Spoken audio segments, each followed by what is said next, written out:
Hello, everyone, and welcome back to Season 3 of the Fanfiction Tapes. I'm your host today, Maya, pronouns she, her, and today I'm joined by... Yeah, Dylan, hi. Yeah, he, him. Go sports. Badger, he, they. Hello, everybody. And I'm our producer, Ian, pronouns he, him. Today's episode is all about sports stories. And for those of you who knew me more than a year ago, or aren't that into sports, might be wondering what the I'm on about. And the answer is that there's actually a surprising amount of depth and narrative to what happens in sports to someone who, well, it would be surprising to someone who doesn't watch much of it. And there's I think, a pretty good example of this. This is pretty much the reason this episode is happening. Badger, where are you on today? Well, I wrote a story called Run at the Cup. It's about the little hockey team that could in the Arcane fandom.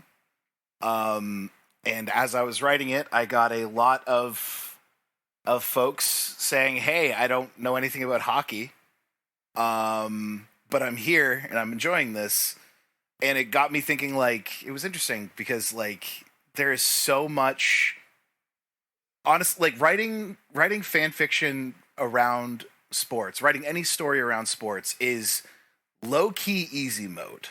Like, it really, really is, because instead of you having to sit in the dark and bang your head against the wall trying to figure out how to create tension and how to find a satisfying conclusion to your narrative and all that other good stuff that writers or creatives have to do, sports just kind of does it for you by saying, like, all right, so there's a score and a time limit, and if you win, that's good, and if you lose, well, that's bad.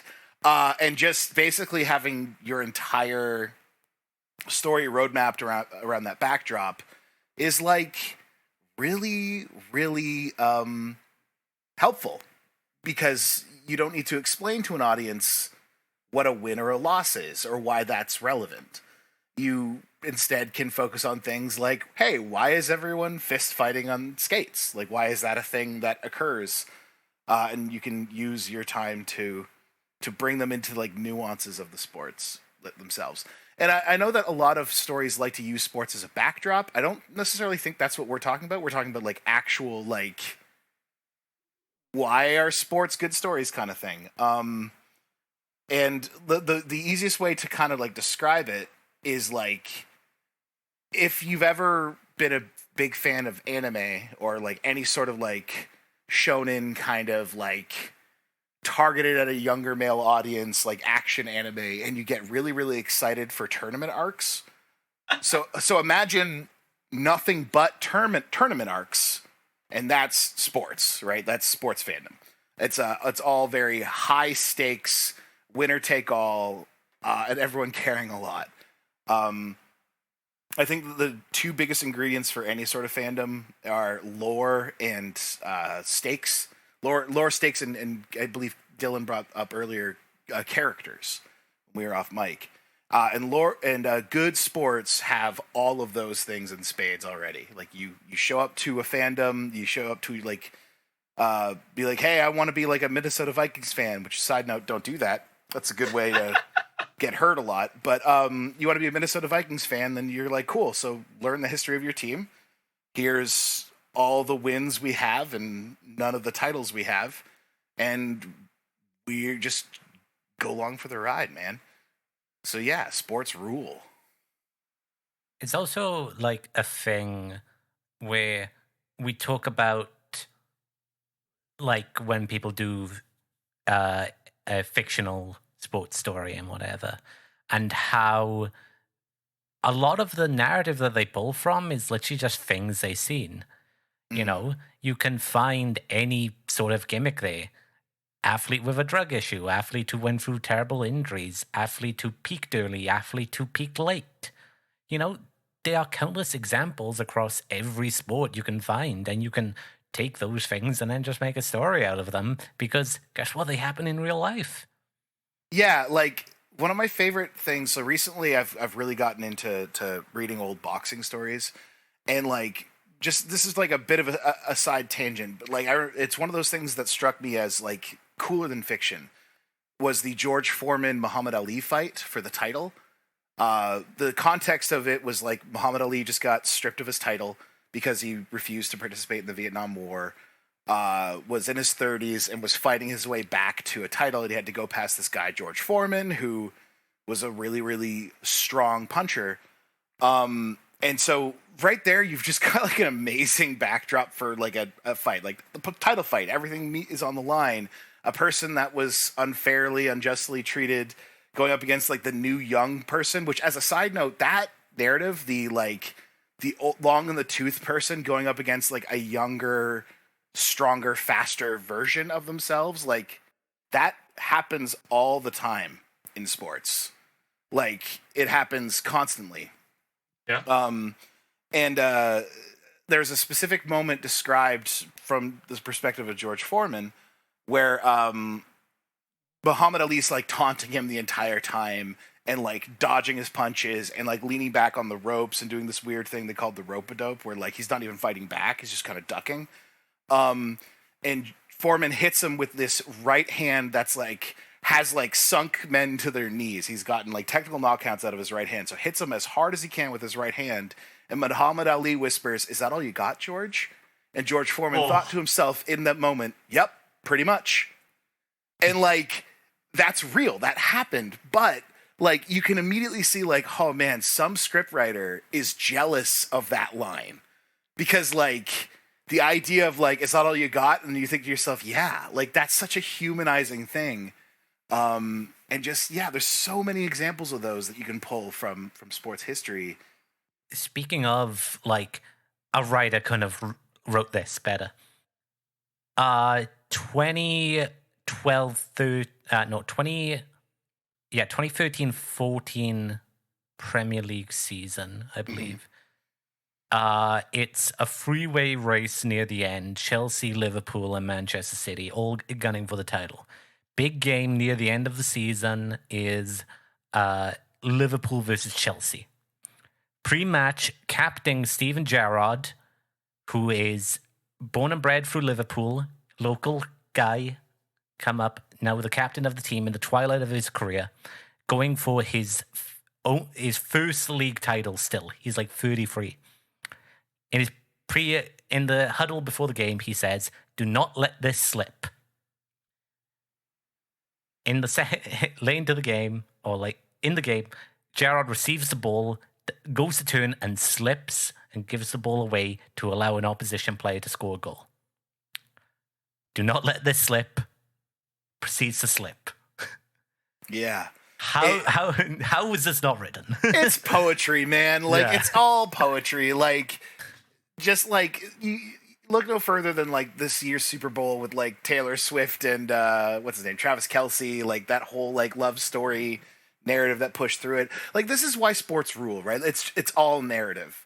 You can just like take something and run with it as hard as you can. Like the team that's down on its luck for the past 30 years and is in the fifth league of of European soccer, it has to like fight their way back up through the leagues to try to compete at the premier levels. Like American football and a lot of American sports has the draft, which I think as a story mechanic is so ripe for pulling tails from. The idea that the worst team in the league gets the highest pick, so gets the best talent for the next season, and like we'll get some rookie that's the best out of anyone in their things to come aboard and try to make their next season a little bit better.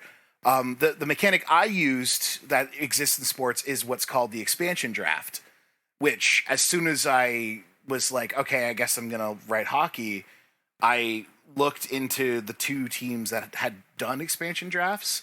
And expansion draft is fantastic because like teams will have to sit down and be like, we have to protect 7 players on our roster, and then the new team that's coming into the league gets to take anyone else. like any other 2 players from a roster they could just pull from us. And I was just like, oh man, this is perfect because like this new expansion team, basically you can fill their roster with all these people who are like, I can't believe I wasn't protected by my old team. And I was like, how cool is it to have an entire team of people who feel like they were overlooked? And that became the narrative through line for what I wrote, which is just like the idea of, I cannot believe you let me go. This is what I did for you, all that stuff. And in terms of like struggle and strife, like sports are hard. Then like physically and emotionally and mentally exhausting. Being a fan of it is hard. And I say that as like from a very privileged position, but it is true. Like like in anything, if you're invested in it, it doesn't go your way, you're devastated by it. Like I can tell you where I was when the wide right kickoff, the field goal happened and cost us our shot with I think the Vikings' best team to win the title, and we lost it. I could also tell you where I was when Kawhi Leonard sank the 4 bounce 2-pointer to knock out the Sixers and advance us to the 4th round and get our title for the Raptors. Like these moments stick with you, and they're like a weird like unifying thing. In my life as like just generally living it, I always found that the neutral thing in any conversation is if you can talk about sports and the other person is interested in sports, then it doesn't really matter what other beliefs you have. You can find common ground with being like, hey man, how about them Mets, or whatever you want to say. You could, it's so unifying. And at the same time, like if I see a Packers fan on the street, I don't like them automatically.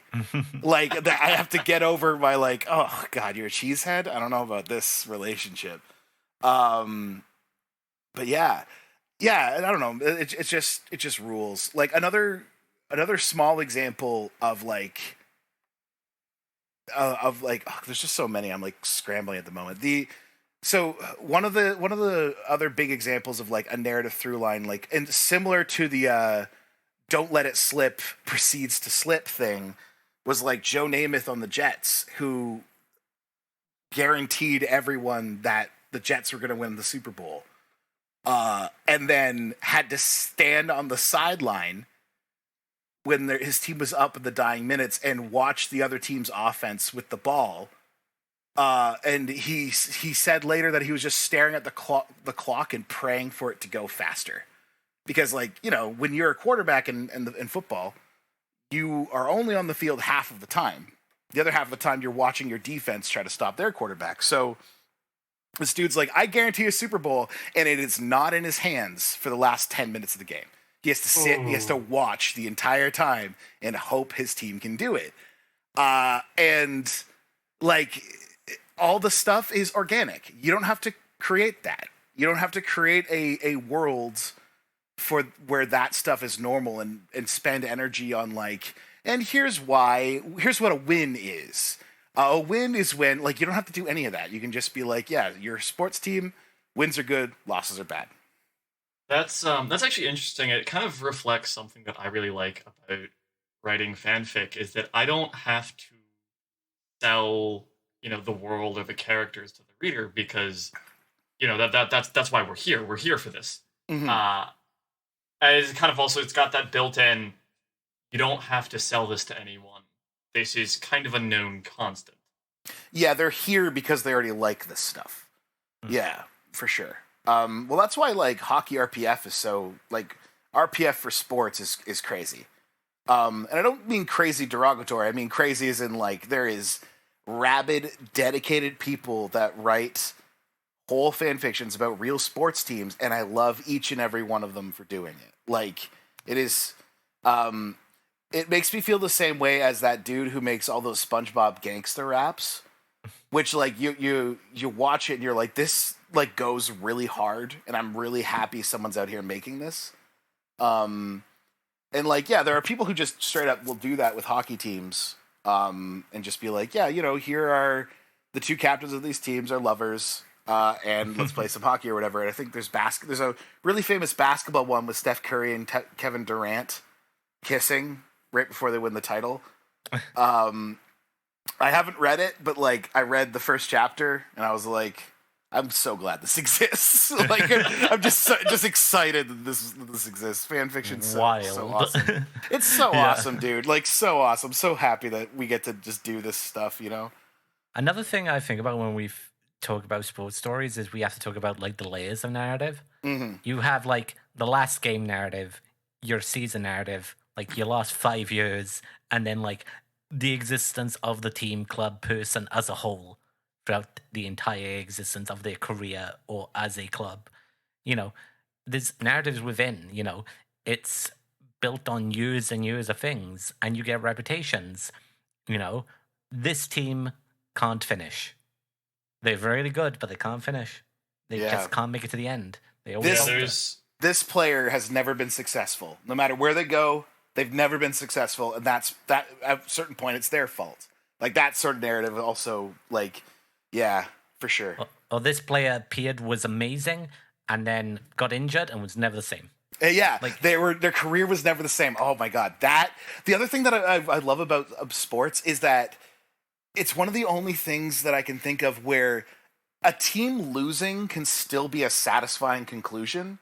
Like they don't have to win the big game. A lot of our most famous sports stories, they don't win. Like they lose. Like the Bad News Bears. Like they come close, but they lose. But they lose with grace and lose with style, and they learn about themselves along the way or whatever. And that's your narrative conclusion. And I think that rules, that we're just like okay with a team losing because you lose more than you win. I mean, my national team, the Welsh football national team, our goal from 1958 onwards was to just make an international tournament. We were not in an international tournament between the years of 1958 to 2016. Mm-hmm. And we were just happy to make it to the tournament. And then we came third place. Like, insane. Yeah, like the same thing for Canada and basketball, where it's just like we just want to show up, like we want to be taken seriously on the national stage, and this year it looks like it's finally about to happen, and you know I'm normal about it. I'm very normal about this. Yeah, what were you about to say, Maya? You seem like you're gearing up for something. Yeah, just relating to the just wanting to show up. My high school's American football team was dog shit. Mm. Like a multi-decade losing streak when I was there. You showed up for the halftime show that the marching band put on, and then you left, which was a very strange experience as someone who was in the marching band. They just wanted to win one, man. Yeah, sometimes it is about winning one. Like, I don't know, like, because what Dylan's saying is incredibly true. Like the layers of narrative, and like you have the team layer, which is the team success, winning or losing. And then you have the layer of history behind that, of the context behind it, and then depending on the team, like so the hockey one that I wrote, like there's like 13 to 15. In real hockey, it's like 30, but there's like 15 people who all have their own narratives. They have their own things. As this person's too slow. This person's was injured, has injury history. This person has a style of play that has gone out of style, and they're clinging to an age gone by. This person's really, really good, but terrible as a teammate, and has to learn to like work with other people. And you can have like, you know, that thing where people tell you when you start writing a story, like, hey, what's your overarching like trope that you want to attach to your character? Grabbing a big team sport is like, I'll take all of them. Give me them all. Give me every single one, and I'll throw them in here and assign them out like we're playing Secret Santa, and then I'll have all of them working together. And then the story can be about how all these different personalities gel together. You have coaches, right? Managers, or if we're talking baseball or European football, which I'm just going to start calling football now, and then I'll call American football, because that just feels right. That feels like Yeah. y'all were first. You guys get the label. Anyways, but yeah, like and then on top of that, like if you really want to get into the nuts and bolts of it, there's the management narrative, right? Which players are available? Which players will help build a successful team? Who are you drafting next year? Like all of that stuff, you can write a really good story about any one of those people. But writing a story about all of them together and making it about like found family, like that's the other secret sauce about sports stuff, especially team sports. Because like we haven't talked yet about like personal sports like gymnastics, boxing, that sort of thing, which also have their niches and are very, very good. Figure skating, huge. Figure skating is like there's a huge upside to that. Tennis too. Oh man. Okay. Anyway, sorry. All the way back. So like team sports specifically, what we're talking about is we really are talking about writing a found family story, which always kind of go hard because like you spend so much time with people that like you practice with them, you travel with them, you all are under the same microscope, so you kind of build these relationships with each other that are like more than work relationships. Like these people are coworkers, but like you spend so much time with them and you spend so much time with the media breathing down your neck about it because sports media is vicious and rabid and brutally unfair most of the time. I've never heard grown men talk about people's weight so much that in sports media, it's insane. But yeah, like, you grow to either love them or you grow to hate them. And then that itself is also cause for drama, right? Like there have been multiple, the sport I follow the most is basketball. Basketball is in an era right now of the player empowerment era, where they call it, where people are switching teams constantly. They're just like, I'm out of here. This place blows later, and they force their way out to get traded to some other team where they can try to win somewhere else. And that happens a lot of the time because people just are not compatible as teammates. So, like, found family or the failure to find family are all things that I think resonate with people, especially in an era where we are talking about choosing your family a lot more. That's a lot more of a conversation. And I think it's really cool to have an entire genre where you can like go and find that. Like you read any sports story and you're reading about how people grow and become part of each other's lives. And yeah, it rules. You also get like the most famous of sports, and which can happen on the micro or the macro within, which is the underdog. Yeah, everyone baby. loves the underdog. And the biggest example, if we want to talk about underdog, there are countless throughout history. People will talk about that USA-USSR hockey game that I don't know about. I've heard about it. But that's about all I know. I know the USSR was scary. I've been meaning to, since getting into hockey, I've been meaning to look up and watch that. Because I remember seeing a short of it in a Lego animation a long time ago. And learning a little bit more about hockey as I have over the last year. And actually getting into this, but I was like, you know what? That might be neat to watch. But it's also one of those things that I just kind of keep putting off doing. If I may make a recommendation, if you want to learn more about that game, there's a movie called Miracle, which rules. I believe it's called Miracle. Let me fact check myself. I know they call it the Miracle on Ice. Yeah. 1980 U.S. Olympic hockey team. Yeah, Miracle. It's 2004, and there's a lot of Canada erasure in it, so it's not our favorite movie. And yes, I'm speaking for my country, but it is a really, really faithful and good story with some surprisingly well shot hockey scenes. That it doesn't really happen a lot in movies because hockey is pretty hard to shoot because ice. I don't think I needed to explain that it's on ice. But anyway, sorry, Dylan, continue. but when we do talk about the greatest underdog stories, and we all heard a version, I still have to go for Leicester City. Mhm. You know, it is a bit of European bias, but it's insane. The betting odds on them winning the Premier League was 5,000 to 1.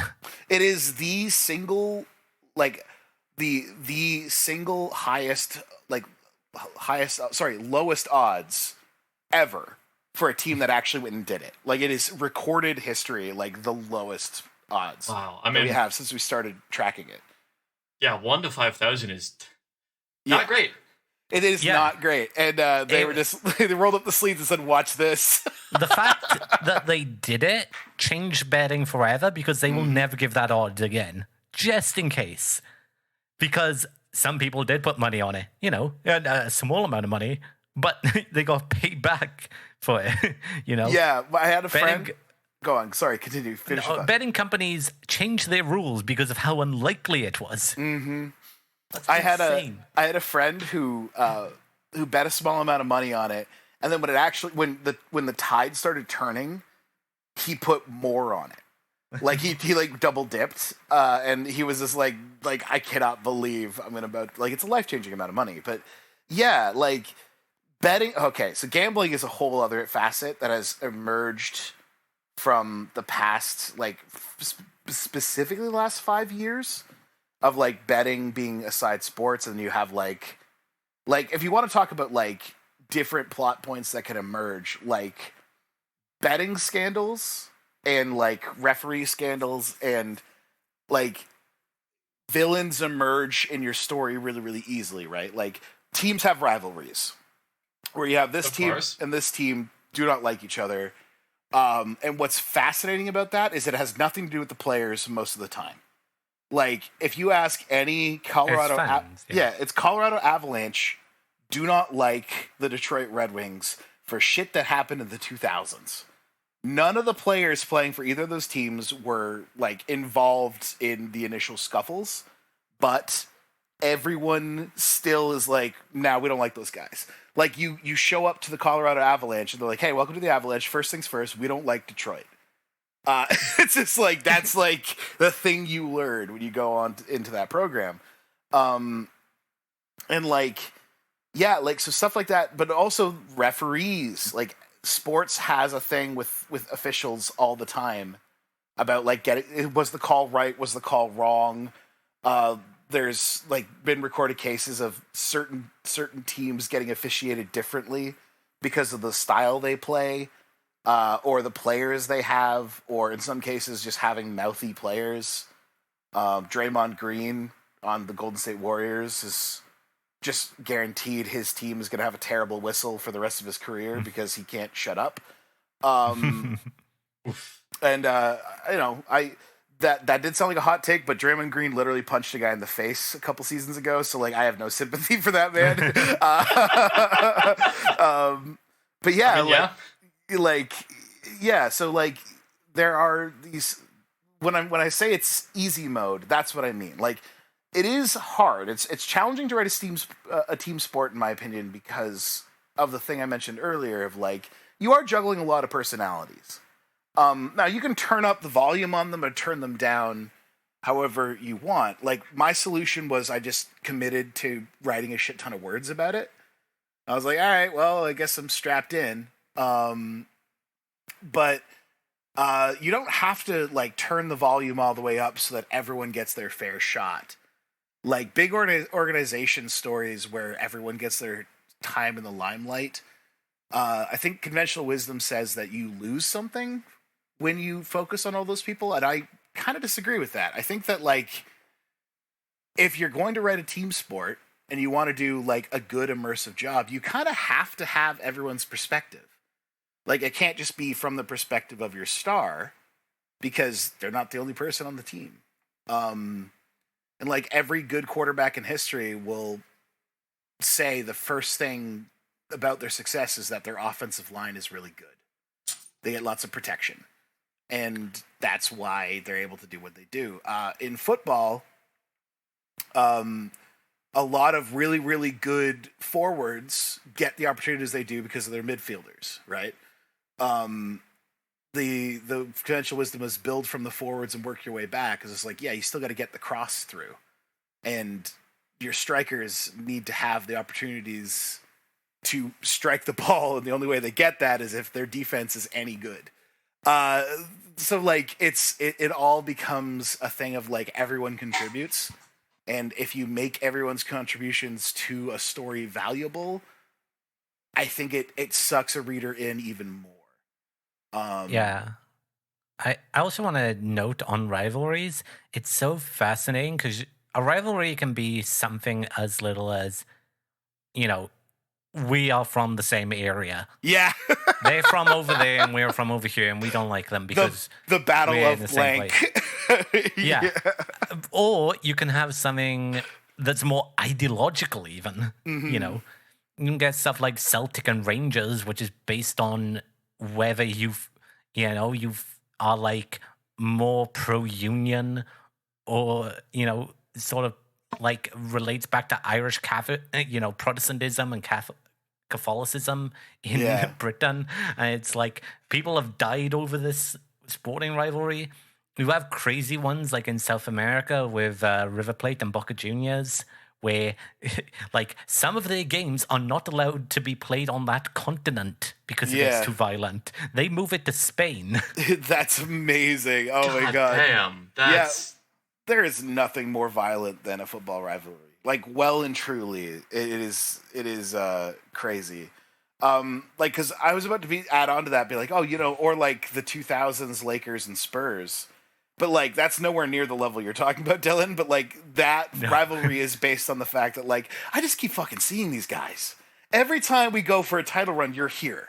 And you're in our way, and we have to go through you every time, and it's annoying. Just stop. Get out of here. It's like the difference between, like, a competitive rivalry and, like, a historical rivalry. Because you get those anyway. It's like this one event we can point to and go, sometimes it's just, we are the two best teams and we're constantly facing each other in the top, And that's what makes a rivalry is it's a one-upsmanship. It's who's better, who gets more titles, who's number one, who's number two. Other times it's just like, we hate you because of something that happened a long time ago and we will never forget it. Yeah, like one of the most storied rivalries in North American sports is the Celtics versus the Lakers, right? And that rivalry has been reignited from time to time, but like early on, they didn't really have much to do with each other. It was like the Celtics won a shit ton way back when basketball started, and everyone was wearing Converse and no one dribbled the ball. And then as the product got better, you got like the Showtime Lakers with Magic Johnson, and then you got Kobe Bryant and Shaquille O'Neal, and then you had the Anything Is Possible Celtic run in 08 that made it so we have to listen to Doc Rivers talk for some reason because he won one title. I said that I wasn't going to complain on this one much, but I lied. No, just an aside on punditry. They'll give any professional a job on punditry, okay? As soon as you win one title, it's like, well, I guess you have to be in media forever. It's like, do they? No, in English football, they'll give it one to any guy who played in the top flight. If you were in there for one season, they go, you're probably good enough to speak about football. Like, right. Like, it's like, how are we vetting these guys? Like, because one of my favorite analysts of basketball is JJ Redick. And it's like, JJ Redick was never the best player on any team. Like, he was like a 3-and-D guy. Like, he hucked the rock as soon as he got it into his hands. And he got the most out of his ability, like 15 seasons in the league. And, like, because he wasn't the best, he got to, like, watch the game from the bench a lot, and like that turns out to be really helpful when it comes to breaking down a sport for people. Yeah. It's also a thing though, like there's the entire narrative that your sporting career doesn't end when you retire as a player. Yeah, you can go into coaching, you can go into, you're still a personality, you're still associated with what came before you in your playing career. And especially with managers, the biggest narrative around football managers is mostly the best managers were not the best professional players. No, that's true of most sports. Usually it's guys it's usually people who have played a long time, had a long career, but a long career of like managing a locker room, or like people who observed a lot. Like Steve Kerr on the Warriors is one of the best coaches we have, and like he was like the 15th man on the '07 Spurs. Like he never saw playing time. But like he is really good because he was in those locker rooms where he had to manage personalities and like be a good teammate and like focus on things that wasn't basketball, because when you're a manager or a coach, a lot of your job is babysitting. Like a lot of your job is like calming people down or hyping people up, or like it's X's and O's as part of it, but the other part of it is like, I need energy. You guys are flat. I need you guys to like step it up here, or identify mistakes, or motivate a player, or discover talent. Like Michael Jordan owns a basketball team. He is the worst talent scout ever. Like he is so bad at it. Isaiah Thomas ran a basketball team for 4 years and is like probably the second or third best point guard ever in basketball history. Did a horrible job. But like the theory behind that is like these guys played the game for so long at a high level and were really good individually, but like when you're on the court, I don't think you can see it as well versus like watching. One of the biggest things that I noticed listening about Thierry Henry. Thierry Henry is one of the best French footballers of all time. Mm-hmm. The biggest problem with him is he doesn't realize that not everyone else is also him. Yeah. that the players you are coaching have limitations, that they can't do what you did, and you should try to play to their strengths instead of trying to make them do what you did. Yeah. And that's what one of the biggest notices, and it is a thing that a world-class athlete will never get, is that people aren't you. And that's what makes someone who is, you know, like Pep Guardiola is considered the best football manager right now. He was a really good player, but he was never the best. He was a midfielder for Barcelona. The second best is Jurgen Klopp, who never played in the top division of Germany. He was a second division player. But you just see that these guys figure it out, you know? And guys like Graham Potter, who was like, oh yeah, I'll coach a university team while I'm doing my degree in this like emotional science and all this.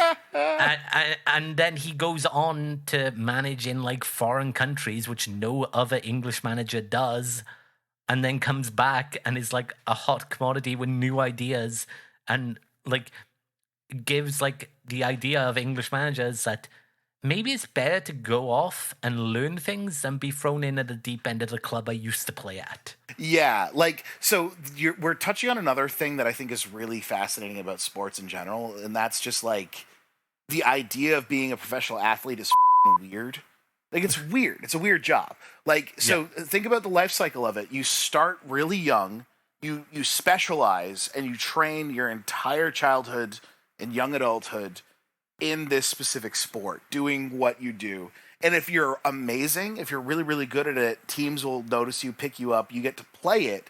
And your lifespan, I mean, the lifespan of a professional player is getting longer with, like, medical science advancing. We're talking about adding 4 years. Exactly. Like, and ultimately, it's like from the time you're in your 20s till, like, if you're really lucky, 40, 45, like, that is the time span we're dealing with, which is only 20 years, like 20, 25 years.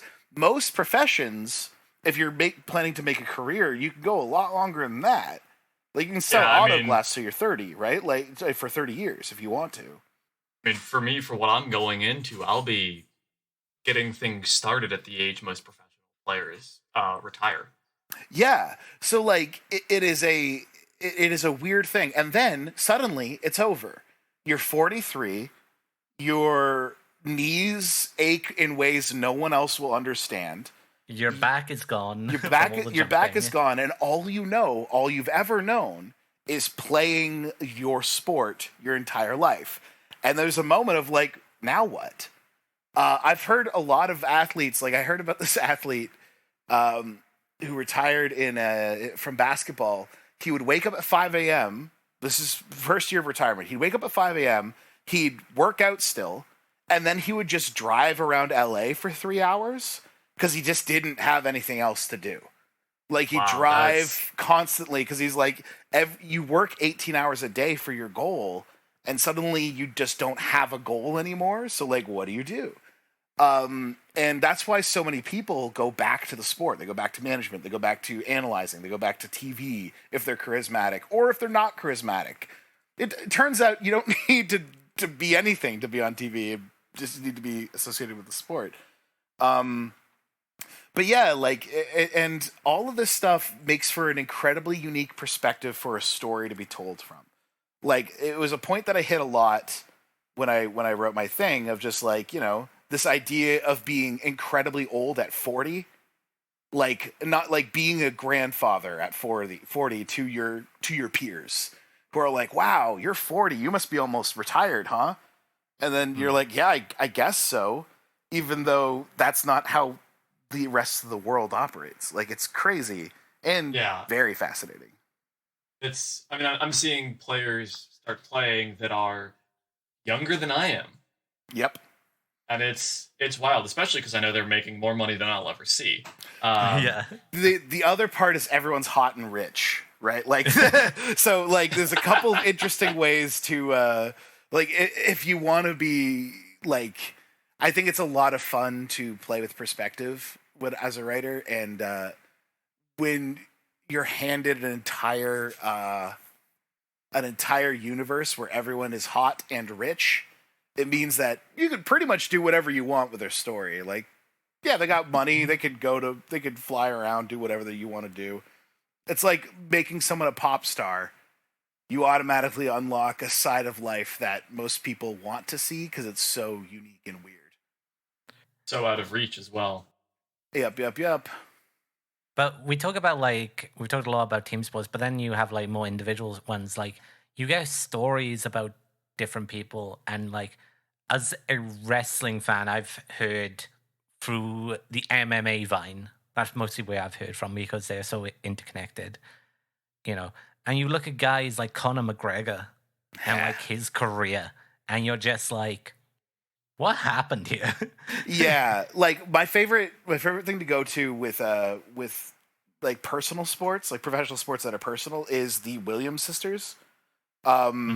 Who, like, and Usain Bolt is another one. Like, those ideas of like, so your entire professional career was being alone a ton, right? Like, Serena Williams and Venus Williams' career was just, they got to play each other, but for the most part, they're hitting balls against a wall the vast majority of their training sessions. And like, that's got to be pretty isolating. Like, it's just like you're just alone hitting a ball against a wall, working on very like small things about your game, like just like changing tiny tweaks and like micro muscle movements and just like adjusting your mechanics to the point where like you can do it for a long time. And Usain Bolt at least had a team. Like, track and field is you're in a crew of people, but the only person he had out there was him and how fast he could run, and like that was all he had to focus on. Yeah, he had his mates on the relay sometimes that he was probably participating. Yeah. And that's the mode. It's the guy who gives him the baton and he hands the baton to. Yeah, like, but like that's it. Like, and when you're Michael Phelps is another one because swimming is so isolating. Like, you're in a team, but you're competing alone. Like, your crew isn't in your ear cheering you on, calling plays for you. You're just swimming as fast as you can. And all of their stories are a lot of like, they all have very weird relationships with their trainers and their coaches and stuff because there's a lot of one-on-one sessions. And like, that's a whole other aspect of sports that's like really interesting. So I was just thinking about like talking about coaches and stuff. No, my favorite one is always a parent coach. You know? Ronda Rousey's story, because she was so involved in like the explosion in like popularity of women's professional fighting in the UFC, then came to WWE and all. it's like you talk about your mom and you talk about, oh yeah, my mom, so great. And I'm like, Jesus Christ, this woman is horrible. You'd wake your daughter up by putting her in an armbar? What? Yeah. Huh? There's another aspect of like the generational athlete is always fascinating. Yeah. Like just like my parent was a professional athlete. And so I too am now a professional athlete following in their footsteps, and like it's like everyone's worst fear of your mom being involved in your social life. Except Oh God. she woke you up with an armbar this morning. So, Like if you want to see that in like any better detail about how bad that can be, the wrestling movie, The Iron Claw, just came out. Fantastic movie. Zac Efron acts his socks off, but it shows that it's the story of the Von Erich family. doesn't that also have what's his name in it? It has. Oh yeah, this is just full of people that I love. Yeah. It's a fantastic film that tells the Von Erich family story, which is a super depressing story that is somehow more depressing in real life because they had to cut out one of the brothers. Jeez. Yeah. Damn. So, like, you see stories like this and how parenting as well works with sports stories. And it's when we go away from, like, the career aspect into even the personal aspect and when those things mix together and you talk about that. Yeah. Like, a lot of times, you hear about, like, a football player like Ian Wright who's like, yeah, I started working, I had, like, this terrible childhood and all this, and I started working as, like, a bricklayer, and I decided, no, I can't do this. So I decided at 22 years old to become a professional footballer, and I was one of the best. That's crazy. Yeah. It's like you hear stories like this, and you're just like, wow.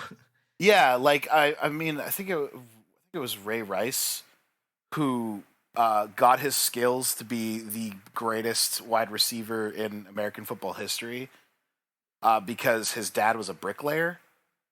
And back in the day, they would just throw bricks to each other up a ladder because they didn't have any other way of getting them up and down. So Ray Rice just like at like 10 was whipping bricks, like his dad was whipping bricks to him, and he would just be catching them to lay them on like big walls and stuff. And it was like, so that's the training regimen. Like, how do you recommend that training regimen to like new athletes? They're like, all right, so step 1, your dad gotta be a bricklayer. Step 2, throw bricks at your child. Like it's insanity, man. It's like the Mr. Miyagi thing. It's like, this only works in this one situation. Yeah. Like, beyond here, this can never happen again. This is a unique set of circumstances that crafted an individual who is awesome. I know that we're talking about actual sports here, but sports narrative wise, can we all like talk about Mr. Miyagi for a second? Sure, go ahead. In terms of like, that guy's a hack. like, bro, what the are you talking about?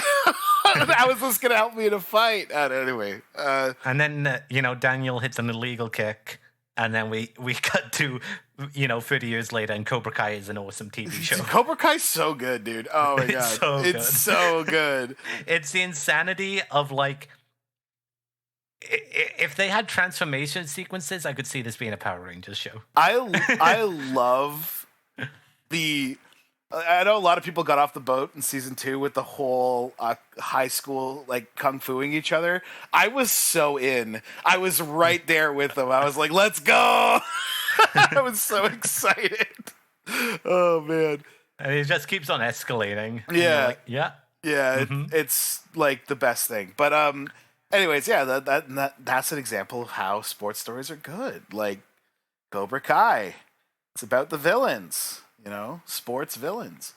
But I don't think we've touched. The only thing that I think we haven't really touched on well, and I think like you could probably hear it in Dylan and I's voices because we have the timber and exhaustion and excitedness of people who have been fans of sports teams for a long, long time. We could hear it in each other. But like fandom in sports is crazy, especially nowadays, right? Like, so picture all the ferality that you and your friends have for fictional character A, whether that be like Karlach from Baldur's Gate 3 or Shadowheart from Baldur's Gate 3 or Astarion from Baldur's Gate 3 or most of the cast from Baldur's Gate 3. But imagine like actually going to Shadowheart's Instagram and telling her directly how desirable you think her qualities are. And that's sports fandom. Like, there is a niche for everything. There are warnings about fans who are like, I'm actively trying to parent trap a person so that I can try to like wife him because he makes a ton of money playing sport A. There are fans who have sent death threats to people's families because of the outcome of games. And like, so if we talk about things of like building tension in a narrative, sports fans are psychotic. A lot of them are amazing. Like, I love the fact that the Buffalo Bills fans jump through tables and donate to donate to charities of teams they don't like.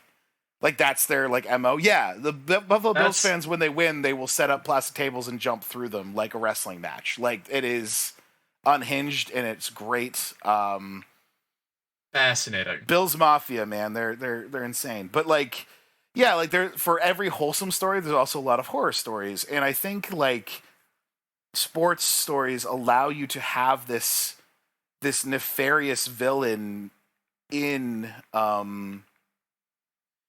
your story that like you don't necessarily need to spend a ton of time developing if you don't want to. If you do want to, by all means, go ham. But like, fans in general, people are aware of who they are, of what they stand for. And there's a lot of crazy stories about specifically football fans.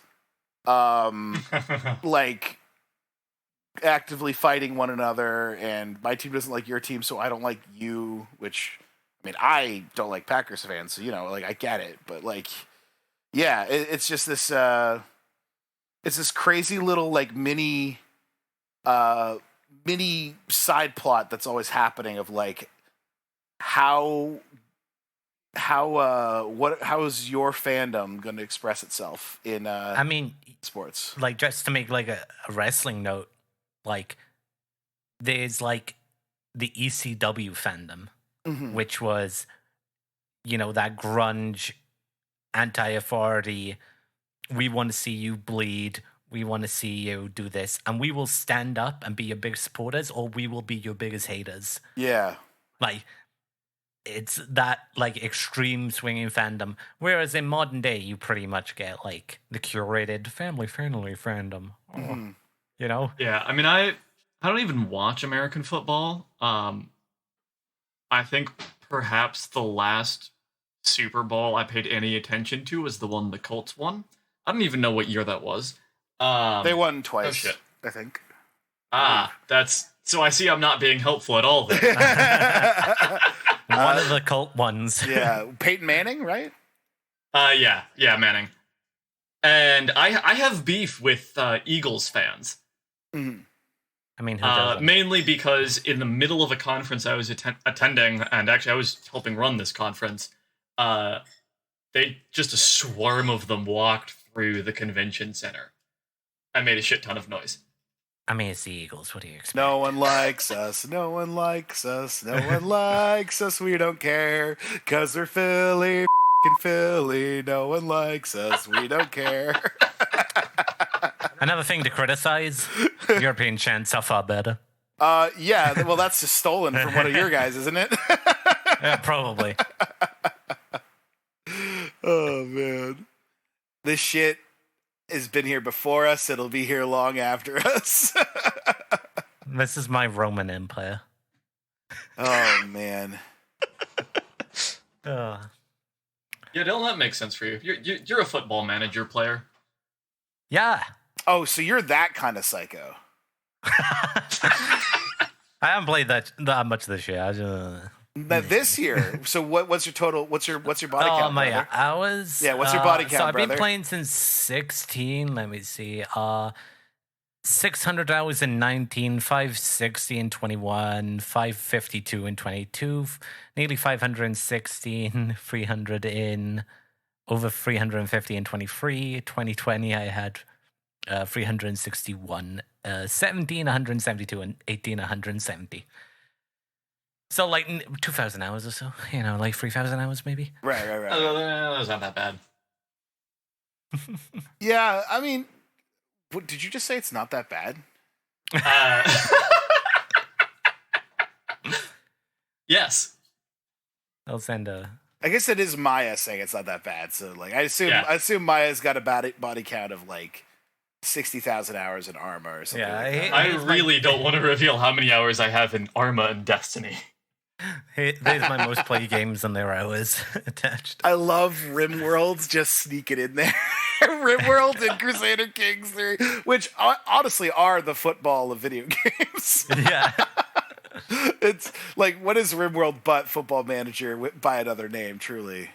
Yeah, it just involves slightly less cannibalism. My stepdad used to get insanely frustrated with me because I played a ton of NBA 2K. Mm-hmm. And then whenever I have friends over, I would never list it among an options as a multiplayer game. I just be like, yeah, I've got like Halo or whatever, like we can play whatever.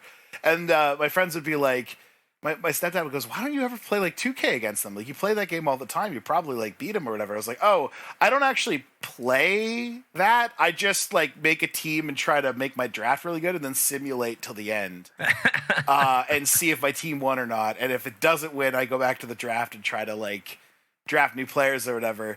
And I didn't know that there were games that were just coming down the pipe that were just going to be that. Otherwise, I'd be management simulators. I'd be way more excited as a kid. Like, well, fuck 2K. Like, give me basketball manager. Yeah. For the reason I bought. Go on. I bought one of the FIFA games. I want to say it was 15. Yeah.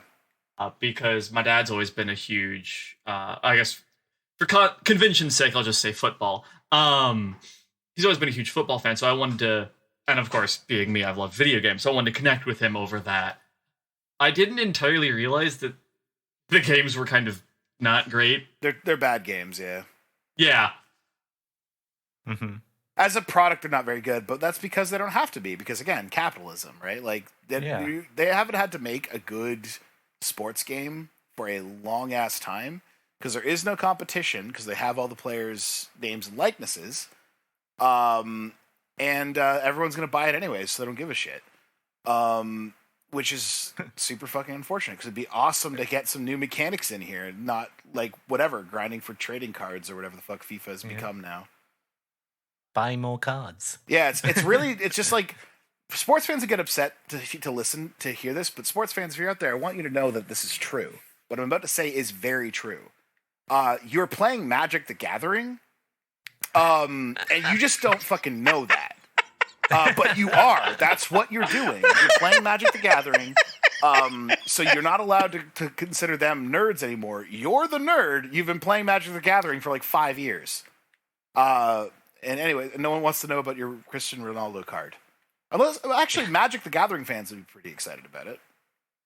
Yeah, tell them about the different stats he's got. Yeah. And how he's better than the Messi card. Yeah, which... I mean, do you have thoughts on that, Dylan? Is that sacrilegious? Messi's far and away better. All right. That's it. How are we for today, Maya? What are you thinking, Maya? Was this entertaining? This was very entertaining. I'm glad. It's like okay, this episode can't air. Well, all right. Before we get going, Badger, do you have anything you'd like to promote to our listeners? Not really, man. Just like go Vikings, go Raptors. Eventually, I'm planning on releasing a book that I'm working on right now, but like that's down the road. So yeah, just follow these excellent gentlemen and lady. Our next episode out will be on wrestling, as we've kind of talked about a little bit. Dylan is just a smidgen obsessed and has been subjecting Ian and I to some wrestling. And then we're going to talk about it. yeah. Well, folks, I am and have been Maya, pronouns she, her. And today I was joined by... Dylan. Badger? I didn't know if it was my turn. Yeah, Badger. You they? And I am Ian. Until next time, bye.